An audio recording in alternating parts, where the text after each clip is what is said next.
Ça te localise, c'est gratuit. Même lorsque le diable touchera, il y a des choses qui ne touchera pas. Dis avec moi l'exclusivité de Jésus.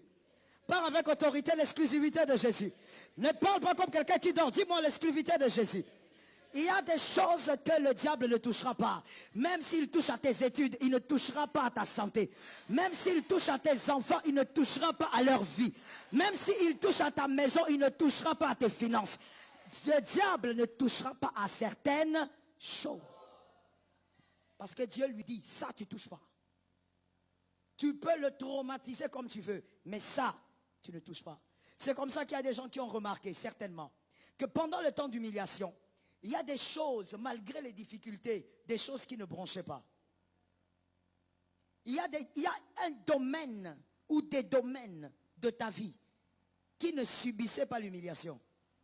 Pourquoi? Parce que là-bas, Dieu a mis la limite. Alors je dis à une personne, tu ne peux pas être enfant de Dieu sans vivre cette première étape. C'est impossible. Pourquoi? Parce qu'il faudrait que tu nous démontres que tu as choisi Jésus. Et Dieu va utiliser cette voie-là pour que tu nous démontres à nous tous, que ce soit à l'église, que ce soit au travail, peu importe, que tu nous démontres que tu n'as pas suivi Jésus pour être millionnaire sur terre. Tu as suivi Jésus parce qu'il est mort pour toi. Et là, dans les larmes et dans la joie, Dieu veut démontrer que tu t'agrippes à lui. C'est pourquoi le diable a dit à Job, à Dieu plutôt. Le diable dit à Dieu, mais attends, toi tu crois que Job t'aime de manière désintéressée? Mais de quoi tu parles? Job ne t'aime pas pour rien. Job t'aime parce que tu l'as béni. Il a des enfants bénis. Tous ses enfants sont riches. Est-ce que tu sais que tous les enfants de Job étaient riches?